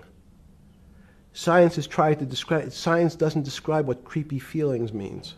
They just know it's a creepy feeling. I think women as I said the last time, have an intuitive sense. What is intuitive? They have intuition, they have feelings, and they're able to deal in the realm of things that men, especially men like myself, find unexplainable. They have women have intuition, men see things a bit differently. Men want to measure everything. Women are not really that interested in measuring. In what you're saying in macro terms, you actually think science, mathematics, maybe ultimately technology is moving to that more intuitive. I think science and math are old-fashioned. And unfortunately, people are still taught that they have to learn algebra in school and certain things in school, as opposed to learning to have an emotional. Is this what Larry Summers was trying to get at? Maybe he didn't say it perfectly enough, but what he was trying to get to in that system, the systems we study today, the way mathematics is either taught or understood, that women just haven't gotten up to the highest realms of engineering or physics or mathematics because of that. And you're actually implying that there's a either new branch of science, or we've hit an inflection point like in Newton that's going to go in a Newton took mankind in a different direction because he was able to measure. Then you had subatomic, non-Newtonian physics later. Are you saying that you think there's another developing field that's coming up that may take us, I don't know how many decades to get our hands around, but that's what's evolving out of this? Yes. Yeah. In fact, I think that mathematics, it's not the end of science. Every year someone says it's the end of, we can't discover everything. There's lots to discover with relationship to the physical world, but we know a lot already. In respect to the unexplainable world, we almost know nothing. Women, again, sense it. And instead of Larry Summers, I won't digress too much, but Howard Gardner early on said, there's not one form of intelligence. It's not mathematical intelligence. There's emotional intelligence. There's kinesthetic intelligence. There's this argument that I reject that black people are less intelligent than white people. It's not true. We know, for example, that if I was in the forest and I had to run from the lion or figure out a way not to be eaten, and my competition is a local African, I'm the one who's getting eaten because they have the intelligence to deal with their local environment. So it's just different. It's not better, it's not worse, but there's many differences amongst different types of people. And so people have different intelligences, and they excel in some intelligences usually, and less so in others. When did it come to, because the world of high finance is a world of pure reason, or is it a lot of emotion and gut checks and on trading desk and central banks when these decisions get made? Is it that high church, like the high church of science of high energy physics, or is it as much emotion that comes in as much as the mathematics and the reason? It's a great question. I think if you talk to really experienced and successful traders and you ask them how they know what's going on, they can't give you an answer. They don't know. They feel it. They can feel the way the market's moving. They can feel the way the stock's moving. And that these are not very well-defined terms. It's difficult to put in mathematics terms, how did I feel it? You could look back and make guesses what I was seeing. But great traders feel it and then act on their feelings. That's the difference. Many people feel it but are afraid because they want a mathematical justification before they take that next step. When you first got on the trading desk at Bear Stearns in the late 70s or mid 70s, were you shocked by how little actual understanding of mathematics that the traders comprehended? Yeah, well, again, we had a Texas Instrument calculator. Most stockbrokers, especially before 1975, if they were good stockbrokers, could add. That's about it. They could multiply. If you could multiply, you were already in the top 15% of stockbrokers. Stockbrokers simply meant there's a story. When I went to the first person, I had no money. And I said, how much money do you make a year? And he said, $400,000. I said, impossible. I'm making $10,000. That's probably more than your family had made in its entire Life. existence. Yes. And he makes it in a year. I said, what do you do? And he said, it's too complicated for you to understand, which is what the main thrust of Wall Street people, they want to tell you it's too complicated. Because if you understood that that person was simply, he had a brother-in-law, in fact, in this case, who ran the pension fund at General Motors. His brother-in-law would call him and say, buy 1,000 IBM. He'd hang up the phone, he'd write it out on a ticket and walk it to a window. That was his entire skill set. Hello, write what my brother-in-law says, walk it to a ticket window. Give me an example when you were on the trading desk in the early days of Bear Stearns of a time that you felt either complete uncertainty or you saw total panic, where people, something was happening that people couldn't foretell and that they were like in an airplane cockpit where it's going wrong. Walk us through that. In 1978, I think it was, across the news wires, there had been a collapse of the currency in Thailand. On the other side of the world, had no relationship to me. I wasn't sure where Thailand was. But the fact that a currency, a country's money, had all of a sudden dropped tremendously in value, affected the rest of the world's markets. And people panicked because they'd never seen that before. A very small part of a very complex system had a shock throughout the whole system. So prices on Park Avenue apartments, the bond markets, the stock markets, every started to gyrate.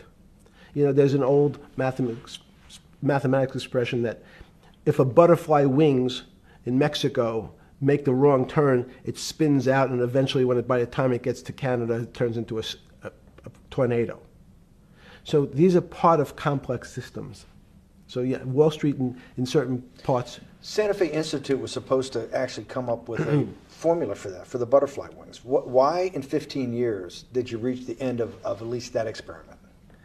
Every attempt to, that's why it's so exciting now, because I think certain people are starting to realize that there's so many things that are unexplainable that we have to think about them differently. Music is a great example. It's a common man's example. You know, when you hear a certain song, it makes you feel a certain way. How does it do that? We don't know. We can't mathematize it. And even that music, Steve, nowadays we compress music. When you have a violin, it's compressed onto your iPhone. So what does compression mean? I'm taking lots of information and I'm cutting it into lots of pieces and squishing it together. And when I squish it or compress it, I have to take out lots of pieces, but I say that they're not very important pieces. It's those pieces that we take out when we compress data, to me, are the most interesting parts of life. You just said a while ago, part of this new search for science may go back to when people were actually talking about a soul, and you said there's no doubt in your mind that there is a soul. Describe for me what you mean by that. What do you mean by soul? What do you mean soul different than the physical analog body that we're seeing on film right now? It's difficult to describe in words. I mean, I'm not a poet. Poems get a little closer to what that really means. But even the concept of what is life becomes complicated when you deal with plants and seeds. Is a seed alive? I don't know. Certain people would say, no, it's dead. When you're a banana, one of my favorite examples is the banana that's sitting on the countertop in your kitchen today. Is it alive or dead? What do you think about human life? Tell me about human life. But your banana is alive. That banana is breathing. It's on your. You say that's impossible, Jeffrey. No, it's not. Is the banana conscious? All these words. These are words. So everyone's trying to fit a very complicated concepts into a very small box called conscious or alive. These don't fit in that way. So if you put your banana in a bag and put another fruit in with it, the fruit ripens faster because the banana breathes with it. We don't understand most of those things. So you asked the big question. Sorry. You talk about the life. What about human life? What about it? Tell me what do you think? What do you think human life is? It's a miracle. It's a miracle. And when I say miracle, I can't explain it, and I make no attempt to explain it at the moment. We don't know how to think about it. And anyone, and again, another one of the Feynman quotes when he was talking about quantum physics. He said, anyone, Jeffrey, who says they understand quantum physics and quantum mechanics and quantum behavior, you know they're lying. Let's talk about it. That's post-Newtonian. Talk about what's the difference, who founded quantum mechanics, why is quantum mechanics taking Newtonian physics and taking it to the next level? It forms a much broader category. Let's go back to this desk. You use the thing of Newton using this desk. Why can't Newton's theory explain everything? Why did subatomic quantum mechanics or quantum physics have to come in to explain this? Well, so let's go right back to square one. Why is it called quantum physics? So quanta is a word that simply means packet, small amount. So it's quantized. So we recognized, when we recognized that this table appears, another very complicated word, solid to us, it's really made up of molecules or atoms. And atoms, we've given lots of names to what some of the behaviors. If you were in school, when you and I were in school in the 50s, the model was a little center thing in the middle, and an electron went around and around it. It was seen as a ball that went around and around it. And as we started to look at, say, well, let's see what this ball looks like. I want to be able to examine that little thing called an electron. We found that there was nothing there. There wasn't the thing. It was simply a cloud of energy that we can call an electron. So we already started to see mysterious things as we go into very super small quantities, quantum physics. So quantum physics started to go into the very small, and at very small distances, we see things that we can't explain. We just cannot explain. How am I doing on time? 4 minutes. Fine. And to summarize, no, sorry. Let's go back to human life. When do you think human life starts? It's not these. So you see, this is the question. You're asking me to measure something again. It's the disease. It can't be measured. You just hate making commitments. That's why I'm not married. I'm peeling this onion back a layer at a time. All your bullshit and happy target can't be measured like that. Is that to say measure it's a commitment. You don't even like a commitment when you answer a question. I don't. As know. they say in golf, commit to the shot. I don't know what it means to be measured. You do know what it means to be measured. You're one of the leading currency traders, hedge fund guys, or stock market financial wizards. You're in the high priesthood of high finance. You certainly know how to measure. That's why you're a billionaire. Any other answer besides that is total and complete bullshit, and you know it. I know very few things. You know things can be measured. You measure every day. You weigh and measure every day. You weigh and measure people. You weigh and measure leaders. You weigh and measure economies. You weigh and measure politics. It's a very good. You weigh and measure. You weigh. Hang on. Your whole life, in fact, is measuring. So what you've now done is a great thing, is you've used the word measure, a mathematic term, in the common vernacular and abused it. So I don't even recognize what it means. It's so abusive to my field. Why? And let's go to that. In mathematics, measure means what specifically? There's no specific. It's an approximation, or giving something a number. Einstein said, we're not asking you to go to the 9th decimal point. You didn't say that before. No, you're not going to the 9th. I don't even. What if I say measure how tall are you? You'd say in your case 6 foot. 6 feet. But is it 6 foot 1 inch? Give or take, between 5'11" and 6 feet. But what's that? So the question is, I want an accurate. I got Zeno's paradox. I don't even know what it means to measure you. Am I measuring the top of your hair, the top of your skull, and the finer, the more you're being rabbinical. This is like I shaved my beard off. I used to be rabbinical. No, my point is, isn't that going through the Torah where you're parsing every definition? No, so however we broadly define measure, your life literally is about measurement, is it not? It's about putting numbers on things so that I can try my best. That you can call it whatever you like. If that Well, that what do makes you ca- feel what- better. What do you know? No, Because I I'm wanna trying to make you relate it happy. back to your scientific inquiry. No, even a number.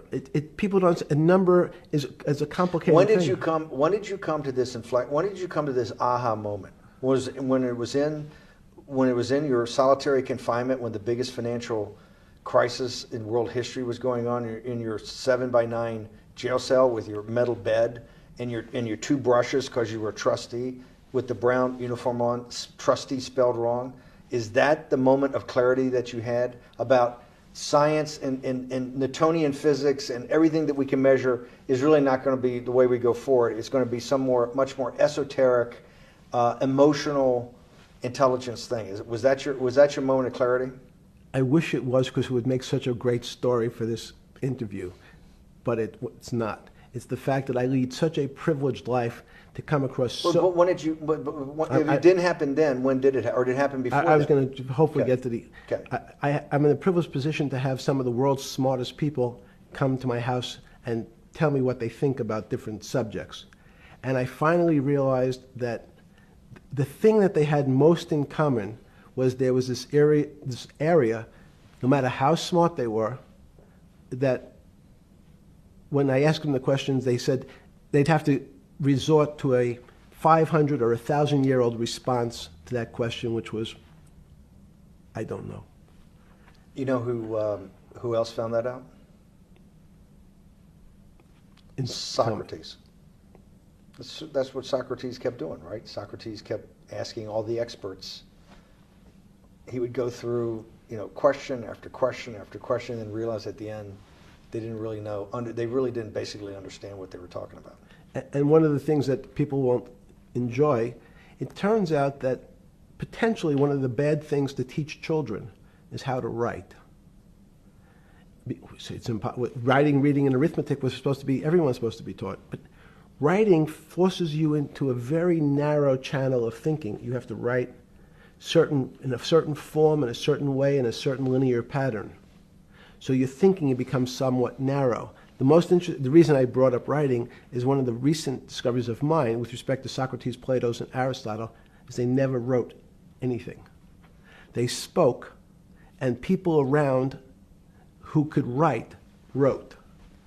Socrates could think. So that was. Jesus of Nazareth was the same way, right? Never wrote anything. I thought he was a carpenter. He was a carpenter. Didn't he need like a little carpenter's tonight? I don't get that. But at least his written record. Right. One last thing. Sure. Thank you for having me to your house.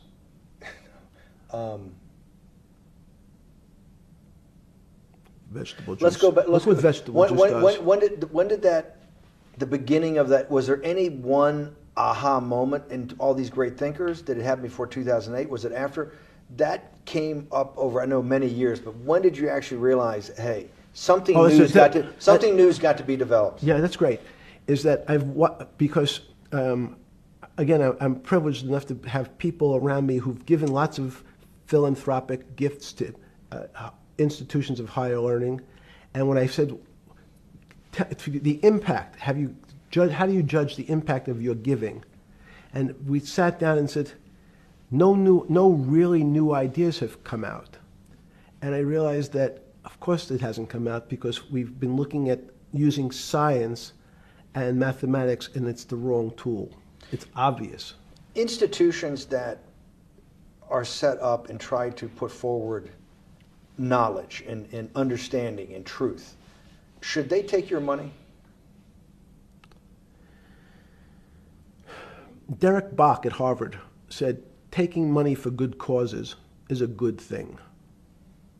So if Hitler took all the gold out of the teeth of the Jews and said, I want to give this to Heidelberg University to fund the Leibniz chairs so that I can study high energy physics, Derek Bach would say that was fine? Again, these questions are questions where good people on both sides, like your Charlottesville, could differ.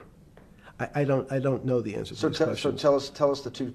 Give us the two answers. The one answer why it shouldn't be, and then the one answer. Derek Bach says, I'll essentially take cash from anybody because I got so many projects, so many good guys, and this is the way I'll do it. So I'm indifferent to where the cash comes from. Money's money. And if I got good guys, I'm the fiduciary that says these are good people and this is good research, okay? I'll take the cash from any source, including you. What's the other argument? Let me give you that. I know in my case, Is your money dirty money? If you live, I just asked a question. Is your money dirty money? No, it's not. So, in fact, why is it not dirty money? Because I earned it, But you earned it. I earned it legally. We went back to this before. You earned it. You earned it, advising the worst people in the world, right? That do enormous bad things, and just to make more money. So, instead of asking me the question, should you take the money? Because I think it's a legitimate question. Do you think it's a legitimate question? Yes, no Why? question. Because I think about, ethics is always a complicated subject, but I can tell you that with the money I gave to help try to eradicate polio in Pakistan and India, instead of asking me whether that money should be given to these children for vaccines, I think you might want to ask their mothers who received the vaccine, who know their child now won't get polio, and ask them if Epstein should have helped these people with their money. If we walked in, you're a mathematician. If we walked into that clinic where they're giving that money out to these people that are in the most dire straits of poverty and sickness, and told them that the money was coming from class 3 sexual predator? Tier 1.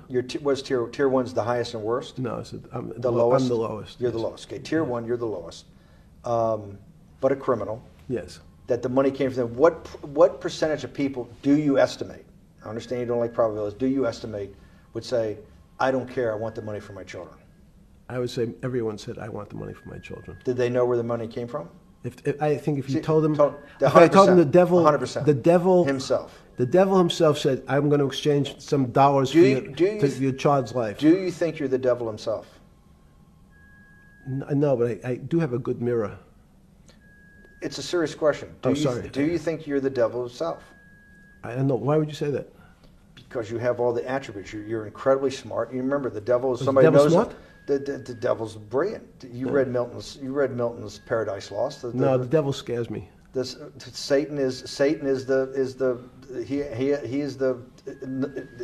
at the number 1 or 2 archangel, and the reason he goes to hell and leads the rebellion is because he can't be the top guy. And his thing is, I'd rather reign in hell than serve in heaven. I saw that in a movie once called American Dharma. I don't remember who said it. Okay, we have to go. Okay, good. Okay. That was good.